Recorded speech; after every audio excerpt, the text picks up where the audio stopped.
이런 파업이 사실은 YTN 문제는 YTN 노조가 가장 정확하게 알겠는데 지금은 최남수 사장 개인의 문제인 것처럼 거의 지금 그렇게 보이는 경향이 있습니다. 그런데 이제 그렇게 문제 삼는 것은 그 이전에 YTN 구성원들이 보기에는 YTN 보도가 공정하지 않다고 스스로 판단했기 때문이 아니겠습니까? 그렇죠. 근데 어떤 점에서 그런지.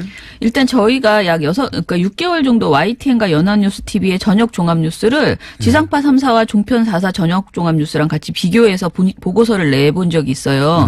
6개월 정도 했는데 이때 당시 내린 결론이 종편이나 MBC에 비해서 이건 예전 MBC. 과거의 MBC요. 에 비해서는 그래도 YTN이 기계적 균형을 지키더라. 그리고 아주 심각한 문제 보도는 별로 없더라라는 것이었어요. 그래서 저희가 노력 대비 너무 본전 뽑기가 어려운 것이 YTN 감시였어요. 종편은 사실은 뭐 하루에 금강이죠, 금강. 하루에 한 건 이상은 문제를 터뜨리는데 YTN은 그렇게 종편처럼 극단적으로 편향된 문제점을 찾기는 그렇게 노골적인 보도는 별로 없었어요. 그렇게까지 노골적이지는 않았다. 근데 이제 그렇게까지 노골적이지 않은 게 더 무서울 수도 있습니다. 맞습니다. 그게 문제인데요. 이게 그리고 국민에게 많이 인식되어 있는 게 YTN은 그래도 공정하다라는 생각이 좀 있거든요. 스트레이트하다 뭐 이런 거죠. 네, 그렇죠. 그런데 기본적인 그 문제가 뭐냐면은 시청자 입장에서 타사 뉴스와 YTN 뉴스를 비교할 때 가장 눈에 띄는 게 그냥 기계적 균형만 잘 지킨다는 거예요. 그러니까 YTN 보도를 통해서는 JTBC 보도를 보는 것처럼 뭔가 어떤 일이 벌어졌는지 정확하게 인식하고 판단하기 매우 어렵고요. 그냥 말씀하신 것처럼 스트레이트 보도를 통해서 딱 반반의 의견, 계속 여러 가지 사안에 대한 반반의 이야기들만 전해주고 있다라는 것이고, 뉴스가 정말 해야 되는 의제 설정 기능이나 철학, 무엇을 전하겠다라는 생각이 거의 없는 거예요. 그래서 무색무미, 무취한 보도다. 저는 그것이 YTN의 보도 철학일 수도 있어요. 네네. 보도 철학일 수도 있는데 저는 모니터링을 뉴스를 이제 거의 매일 하게 되니까. 근데 YTN을 보면서 제가 느낀 가장 근본적인 문제점은 뭐냐면 의제 설정입니다. 어떤 뉴스를 어떤 각도에서 보도하기로 결정하고 뉴스를 다루느냐. 그 의제 설정을 어떻게 하느냐. 그 다음이 양쪽을 다 같이 보도하느냐. 양쪽 뭐 여야든 진보 보수든 그 다음에 나오는 건데 이 의제 설정이 기본적으로 틀어져 있죠. 보수가 설정한 의제를 뉴스에 꼭지로 담는 경우가 거의 대부분입니다. 최근 사례를 제가 하나 그래서 가지고 왔는데요. 이것부터가 저는 틀어져 있다고 생각하거든요. 저는 제가 가지고 온 그 이야기가 단적으로 지금 현재 YTN의 현실을 보여주는 거라는 생각이 드는데요. 제가 말씀드릴 거는 1월 18일 YTN 뉴스통에서 나오는 하나의 인트로 그 영상이었어요. 1분 정도 되는 영상인데요. 이게 언제 나온 거냐면 MB 수사에 대해서 본인이 이제 이거는 정치보복이다라고 주장했죠. 이 수사는 정치보복이라고 했을 때. 그때 당시에 나온 보도예요. 그런데 처음에 보도가 시작이 되면은 이게 이제 그 MB 관련된 보도 앞에 붙는 인트로 영상이거든요. 근데 2009년 고 노무현 전 대통령 연결식을 보여줍니다. 그리고 거기서 이제 백원우 민주당 의원이 어디서 분양을 해 하면서 격렬히 이제 항의하다 끌려나가는 상황을 보여주고요.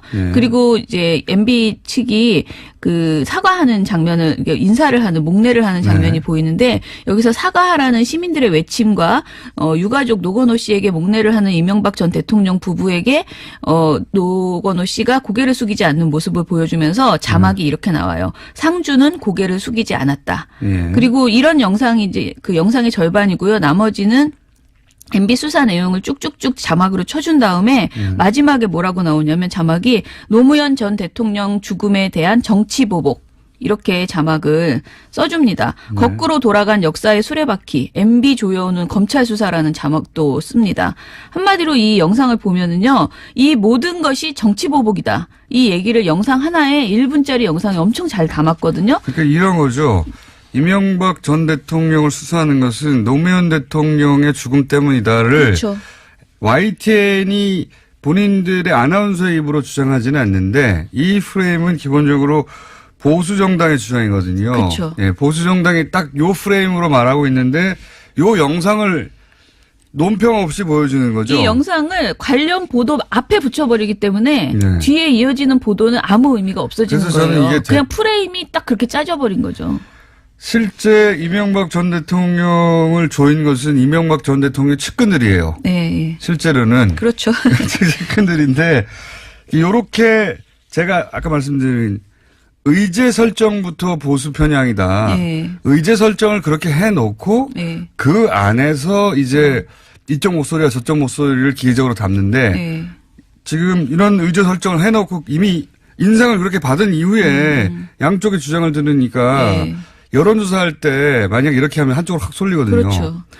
그런 식의 의제 설정을 틀어놓는 경우가 가장 큰 문제다. 네. 저는 그렇게 게다가 아까 제가 말씀드린 그 영상을 보여준 다음에 두 꼭지의 보도를 전하는데 그게 하나는 청와대 입장, 하나는 MB 측 입장 네. 이렇게 전해주고 끝내요. 네. 그런데 문제는 이날 뉴스통 전체 방송에서 진짜 이명박 그 전 대통령 비리가 무엇인지 그날 어떤 것들이 그러니까 있었는지 이런 내용은 보도를 하지 않는 그러니까 거예요. 이게 뭐 140억의 정체는 무엇인지 그럼 한번 따져보자. 이렇게 그렇죠. 들어간다든가. 네. 그게 아니고 이렇게 이제 연결식 장면을 보여주고 이명박 전 대통령이 정치 보복이라고 한 다음에 네.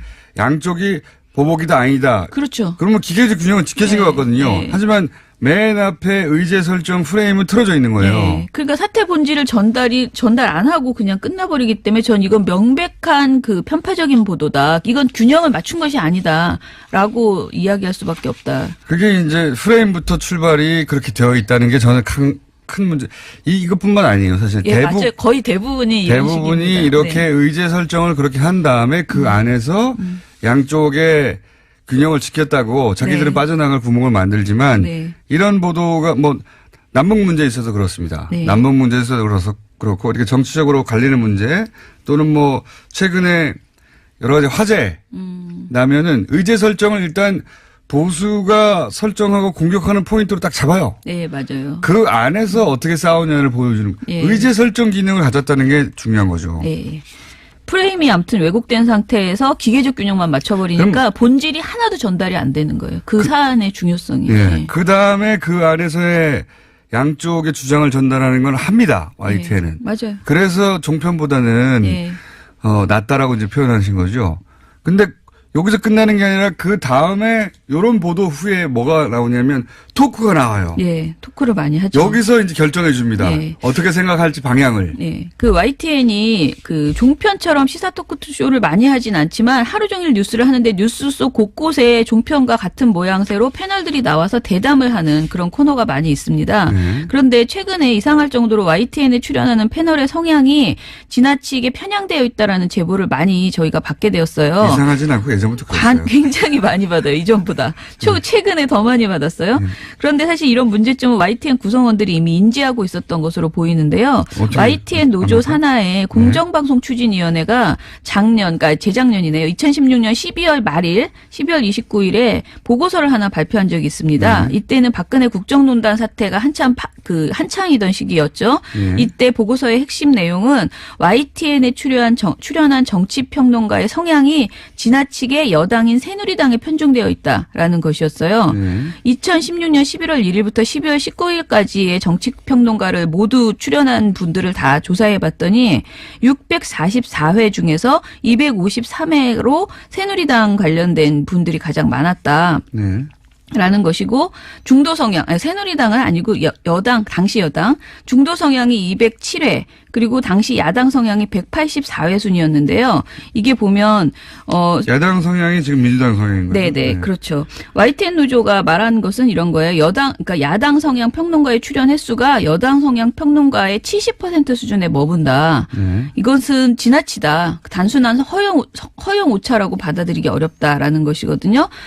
심지어 현직 국회의원이 출연하는 경우를 보면 새누리당 의원 출연한 것이 12번인데 그 같은 시기에 더불어민주당과 국민의당 의원 출연 횟수는 8번이었다고 합니다.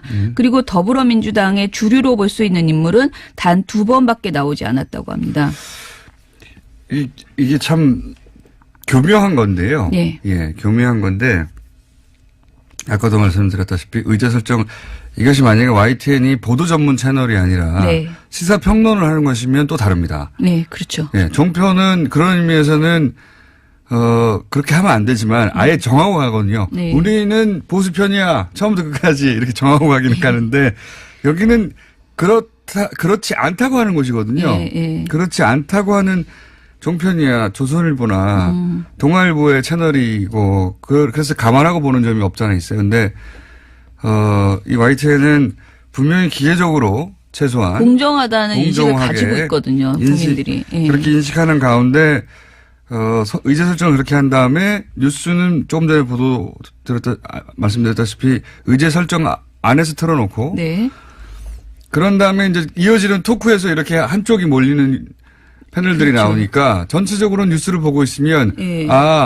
보수 정당이 주장한 게 맞구나 하고 인식하게 되죠. 그런데 심지어는요, 최근에 종편은 눈치를 굉장히 많이 보잖아요. 재승인 이후에 위축돼 있거든요. 그래서 종편은 오히려 패널이 덜 편향적이에요. 저희가 보기에. 그런데 YTN은 최근 거를 사례를 보니까 저희가 올해 1월 2일부터 7일까지 일주일간 YTN에 가장 주요한 그 저녁 프로그램이 있어요. 뉴스나이트라고 밤 10시에 방송되는 방송인데 이것에 출연하는 그 나이트 포커스에 출연하는 패널들을 분석을 해봤어요. 그랬더니 핵심 토크죠 이게. 예. 그런데 6일간 나이트 포커스에 출연한 패널이 총 14명이었는데 이 중에서 자유한국당 등 보수권을 대변하는 인물이 11명. 14명 중에 중립적 성향을 가진 분이 2분, 그리고 여당 성향은 1분에 그쳤습니다. 그러니까 굉장히 지금도 여전히 그러니까 2016년 말이 아니고 지금 현재도 굉장히 편향적인 패널 배치를 하고 있다. 아닐 것 같은데 실제로는 이렇습니다. 네. 그렇습니다. YTN을 보고 있으면 뉴스를 그냥 스트레이트로 전달하는구나 라고 생각되는데 실제로는 이렇습니다. 네. 네. 실제로는 이래서 노조 내에서 계속 문제 삼는 거죠. 예. 예. 그리고 문제 발언을 하는 패널들도 굉장히 많아요. 그러니까 많은 분들이 종편에서만 그런 발언이 나오리라 오보막말 편파 뭐 그런 발언이 사실은 YTN에서도 여러 번 나오고 있다라는 것이에요. 좀 예를 들어서 최근 사례를 보면 1월 2일에 YTN 뉴스나이트에서 그때 당시에 이제 우리은행이 초등생 그림을 2018년 달력에 넣은 것을 가지고 뭐 종북 친정권 그림이다라면서 비판 많이 자유한국당이 비판했던 사안이 있었잖아요. 여론을 통해서는 비판을 많이 받았는데 자유한국당은 이게 이제 초등학생까지 이렇게 인공기를 그려놓는 시대가 됐다면서 비판했는데. 근데 이때 이날 출연했던 최직령 변호사라는 분이 방송에 나와서 뭐라고 하셨냐면은 저희 패널로도 잠깐 있었는데요. 네. 그 앞에는 그냥 남들이 다 하는 얘기를 그냥 했는데요. 그러니까 초등학생이 그린 거 맞냐라는 얘기를 했는데 이런 얘기를 합니다. 보송보송하게 생긴 베고니아가 저게 우리가 일반적으로 얘기하는 김정일화 그리고 그 옆에 있는 꽃이 김일성화다라고 말하고 전체적인 상징적인 의미를 봤을 때 과연 초등학생이 아무런 의미가 없이 그냥 그린 것인가에 대해서는 상당히 의문이 생길 수밖에 없다.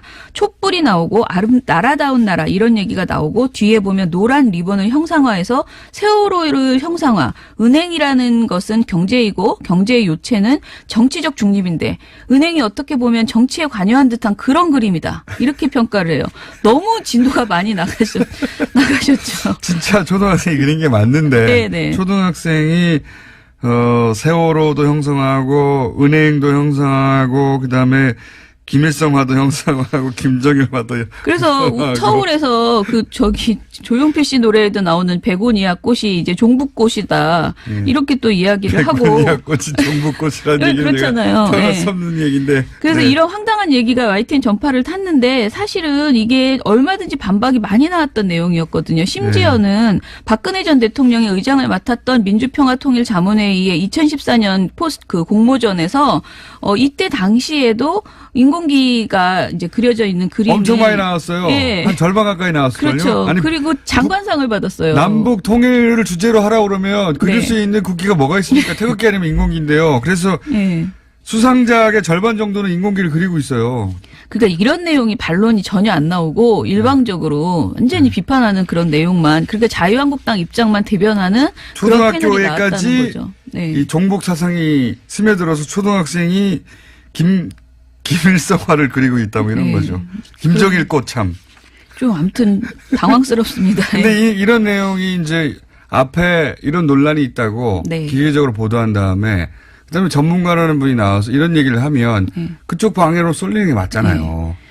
근데 또 이때 앵커가 잘 정리해주면 또 되잖아요. 네. 제가 만약에 있었으면은 말도 안 되는 얘기 좀 그만하시라 했을 텐데. 예. 근데 지금 YTN의 진행자도 사실은 심각하다. 종편 진행자 못지않다. 굉장히 편향적인 질문을 많이 하더라는 겁니다. 예를 들어 볼게요. 21일에 오전 9시에 현성월 단장이 이제 왔죠. 그래서 21일, 22일 내내 YTN과 연합뉴스 TV는 거의 그냥 현성월 TV였거든요. 근데 20일 YTN 뉴스 Q라는 프로그램에서 앵커의 행태를 보겠습니다. 먼저 뭐 패션에 무슨 의미가 있냐, 왜 저 옷을 입었을까요? 이런 질문은 워낙 흔한 이야기라서 생략하고요. 이날 패션을 넘어서서 현송월의 믹스커피에 대해서 이야기가 진행됩니다.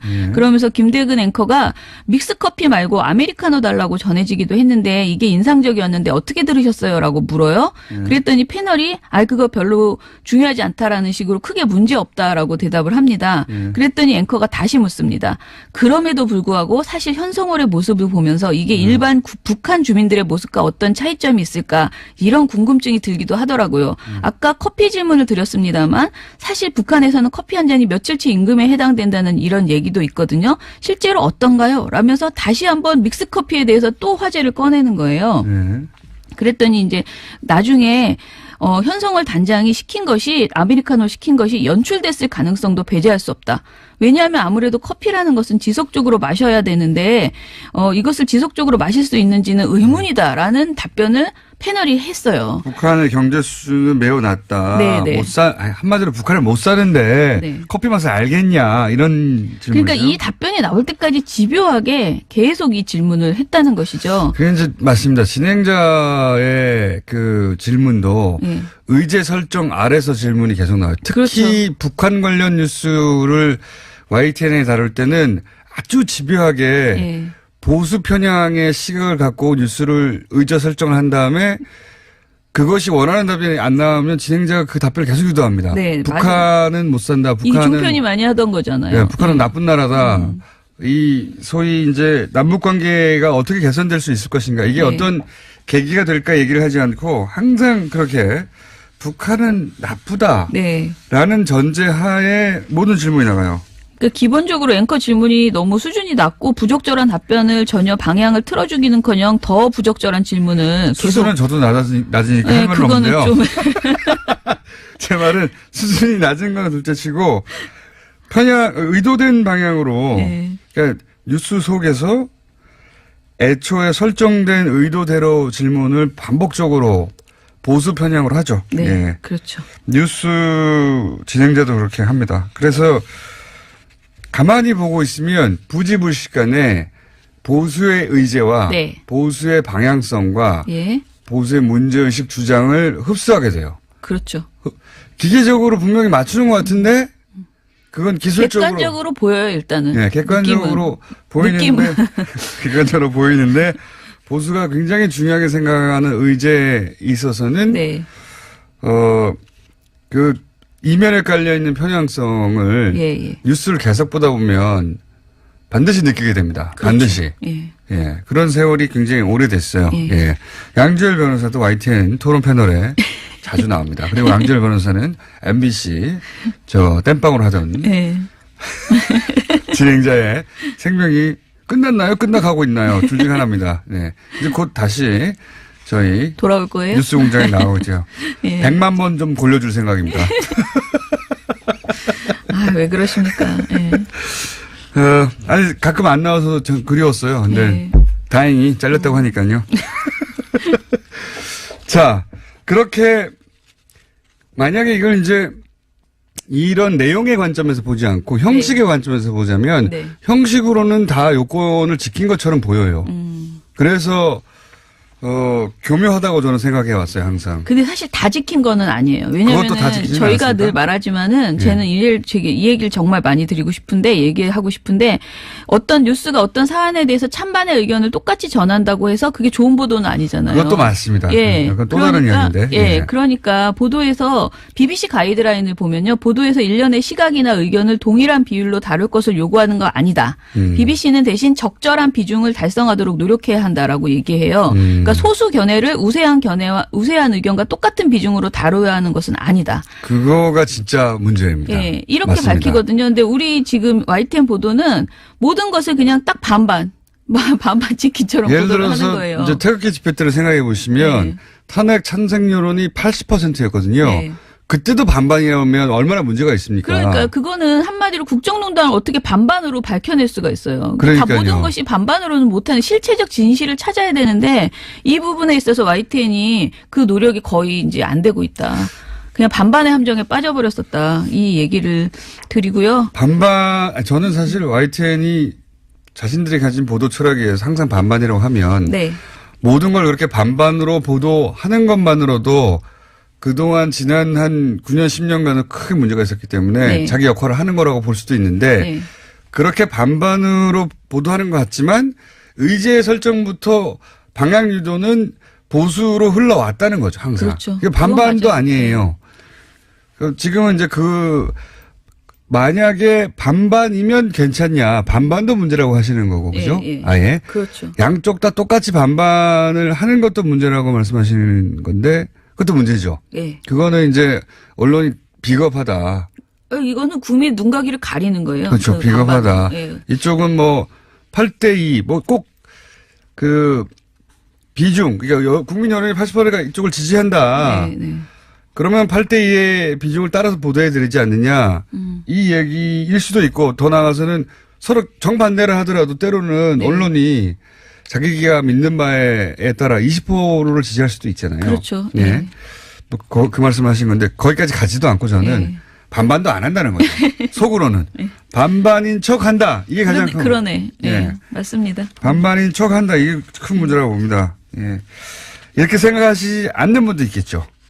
근데 YTN 노조는 그렇게 생각하는 것 같아요. 예, 지금 YTN 노조는 자신들의 보도가 지금 문제라고 생각하고 이거를 해결하기 위해서는 적폐 YTN 안에 있던 오래된 네. 그 적폐 세력이 청산되어야 된다라고 생각해서 이제 새 사장에 대해서 기대감이 컸는데 지금 현재 새 사장이 오히려 적폐 세력들과 어떻게 보면 그분들을 이렇게 내보내지 않고 안고 가겠다라는 네. 태도를 지금 보이고 있는 이렇게 거잖아요. 되어 있는 YTN을 새로운 사장이 개편하거나 네. 또는 이런 문제의식을 가지고 바꾸는 게 아니라 예. 이렇게 되어왔던 그대로를 유지할 가능성이 높다 이렇게 본 거죠. 그렇죠. 아니 예. 실제로 그런 입장을 밝힌 거죠. YTN 구성원들은 일단은 노사 합의 파기 논란 그리고 이명박 정권의 찬양 논란 그러니까 최 사장이 그렇게 했었죠 예전에 이명박 정권에 대해서 찬양했었고 그리고 또 트위터 성추행 그 글을 써서 논란이 됐죠. 이런 것들 때문에 사퇴를 요구하고 있지만은 사실은 이것이 이제 그 YTN의 현재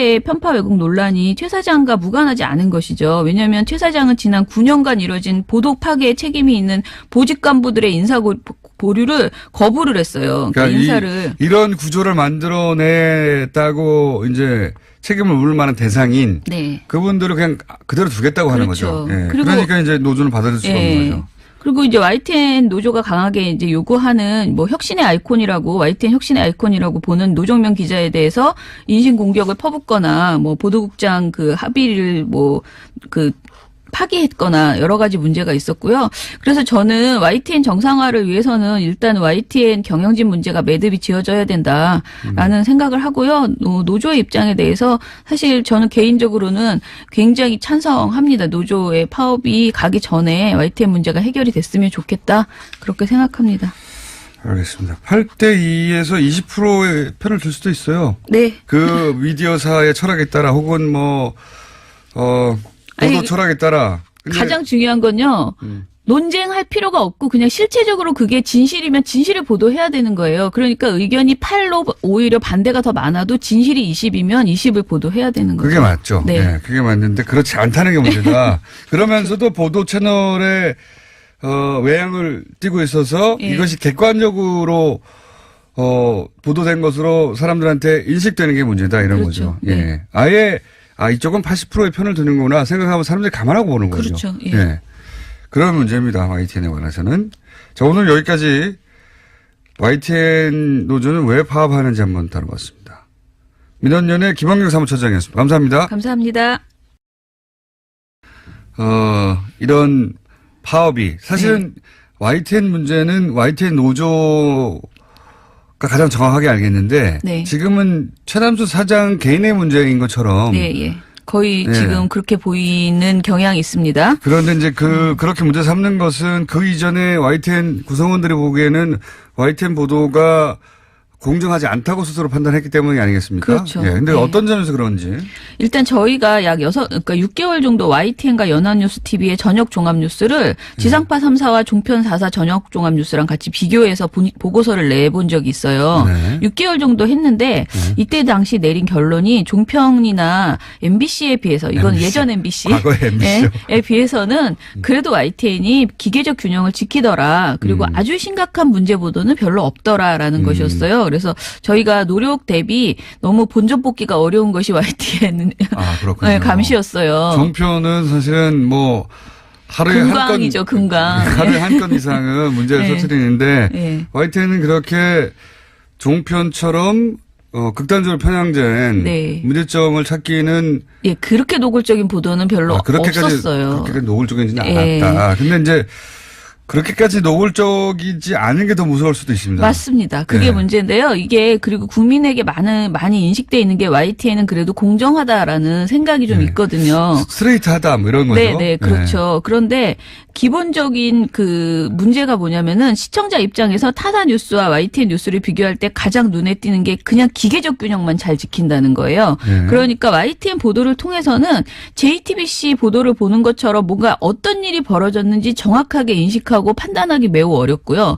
그냥 말씀하신 것처럼 스트레이트 보도를 통해서 딱 반반의 의견, 계속 여러 가지 사안에 대한 반반의 이야기들만 전해주고 있다라는 것이고, 뉴스가 정말 해야 되는 의제 설정 기능이나 철학, 무엇을 전하겠다라는 생각이 거의 없는 거예요. 그래서 무생무미, 무취한 보도다. 저는 그것이 YTN의 보도 철학일 수도 있어요. 네네. 보도 철학일 수도 있는데 저는 모니터링을 뉴스를 이제 거의 매일 하게 되니까. 네.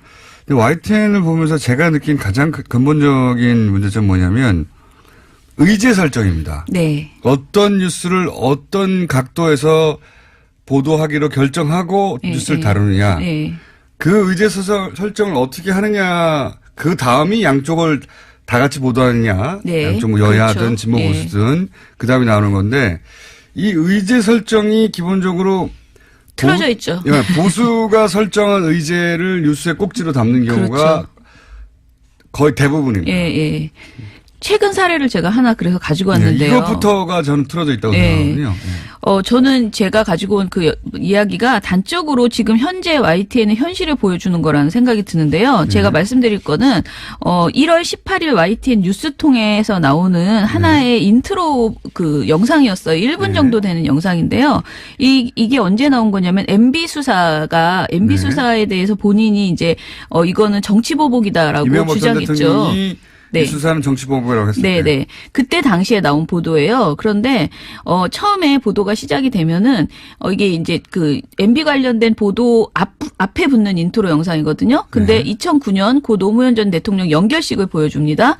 그리고 거기서 이제 백원우 민주당 의원이 어디서 분양을 해 하면서 격렬히 이제 항의하다 끌려나가는 상황을 보여주고요. 그리고 이제 MB 측이 그 사과하는 장면을 인사를 하는 목례를 하는 장면이 보이는데 여기서 사과하라는 시민들의 외침과 유가족 노건호 씨에게 목례를 하는 이명박 전 대통령 부부에게 노건호 씨가 고개를 숙이지 않는 모습을 보여주면서 자막이 이렇게 나와요. 상주는 고개를 숙이지 않았다. 그리고 이런 영상이 이제 그 영상의 절반이고요. 나머지는 MB 수사 내용을 쭉쭉쭉 자막으로 쳐준 다음에 마지막에 뭐라고 나오냐면 자막이 노무현 전 대통령 죽음에 대한 정치보복. 이렇게 자막을 써줍니다. 거꾸로 돌아간 역사의 수레바퀴, MB 조여오는 검찰 수사라는 자막도 씁니다. 한마디로 이 영상을 보면은요, 이 모든 것이 정치보복이다. 이 얘기를 영상 하나에 1분짜리 영상에 엄청 잘 담았거든요. 그러니까 이런 거죠. 이명박 전 대통령을 수사하는 것은 노무현 대통령의 죽음 때문이다를 그렇죠.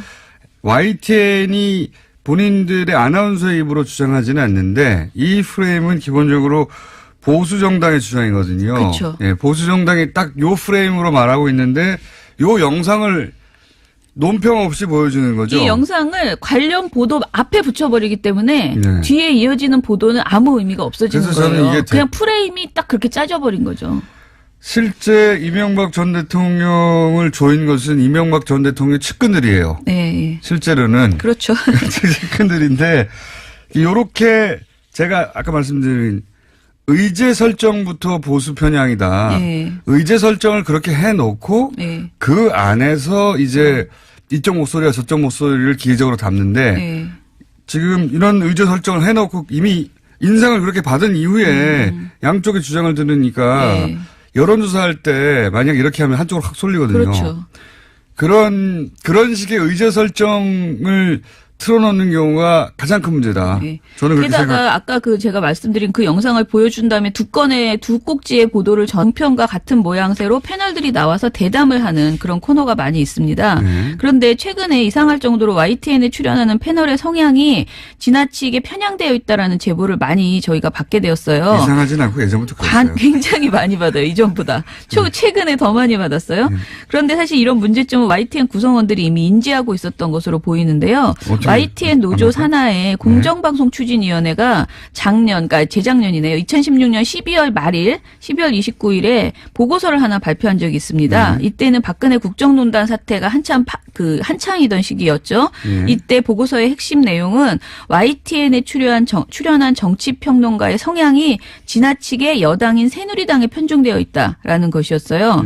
2016년 11월 1일부터 12월 19일까지의 정치평론가를 모두 출연한 분들을 다 조사해봤더니 644회 중에서 253회로 새누리당 관련된 분들이 가장 많았다. 네. 라는 것이고 중도 성향, 새누리당은 아니고 당시 여당 중도 성향이 207회 그리고 당시 야당 성향이 184회 순이었는데요. 이게 보면 야당 성향이 지금 민주당 성향인 거죠. 네네, 그렇죠. YTN 노조가 말하는 것은 이런 거예요. 그러니까 야당 성향 평론가의 출연 횟수가 여당 성향 평론가의 70% 수준에 머문다. 이것은 지나치다. 단순한 허용 오차라고 받아들이기 어렵다라는 것이거든요. 심지어 현직 국회의원이 출연하는 경우를 보면 새누리당 의원 출연한 것이 12번인데 그 같은 시기에 더불어민주당과 국민의당 의원 출연 횟수는 8번이었다고 합니다. 그리고 더불어민주당의 주류로 볼 수 있는 인물은 단 2번밖에 나오지 않았다고 합니다. 이게 참 교묘한 건데요. 예. 예, 교묘한 건데 아까도 말씀드렸다시피 의제 설정 이것이 전하는데 그게 하나는 청와대 입장, 하나는 MB 측 입장 이렇게 전해주고 끝내요. 그런데 문제는 이날 뉴스통 전체 방송에서 진짜 이명박 전 대통령 비리가 무엇인지 그날 어떤 것들이 그러니까 있었는지 이런 내용은 보도를 하지 않는 그러니까 거예요. 이게 140억의 정체는 무엇인지 그럼 한번 따져보자. 그렇죠. 이렇게 들어간다든가 네. 그게 아니고 이렇게 이제 연결식 장면을 보여주고 이명박 전 대통령이 정치 보복이라고 한 다음에 양쪽이 보복이다 아니다. 그렇죠. 그러면 기계적 균형은 지켜진 것 같거든요. 네. 하지만 맨 앞에 의제 설정 프레임은 틀어져 있는 거예요. 네. 그러니까 사태 본질을 전달 안 하고 그냥 끝나버리기 때문에 전 이건 명백한 편파적인 보도다. 이건 균형을 맞춘 것이 아니다라고 이야기할 수밖에 없다. 그게 이제 프레임부터 출발이 그렇게 되어 있다는 게 저는 큰 문제. 이것뿐만 아니에요. 사실 예, 맞아요. 거의 대부분이 이런 대부분이 식입니다. 이렇게 네. 의제 설정을 그렇게 한 다음에 그 안에서 양쪽의 균형을 지켰다고 자기들은 네. 빠져나갈 구멍을 만들지만 네. 이런 보도가 남북 문제에 있어서 그렇습니다. 네. 남북 문제에 있어서 그렇고 이렇게 정치적으로 갈리는 문제 또는 최근에 여러 가지 화제 나면은 의제 설정을 일단 보수가 설정하고 공격하는 포인트로 딱 잡아요. 네, 맞아요. 그 안에서 어떻게 싸우냐를 보여주는 예. 의제 설정 기능을 가졌다는 게 중요한 거죠. 네.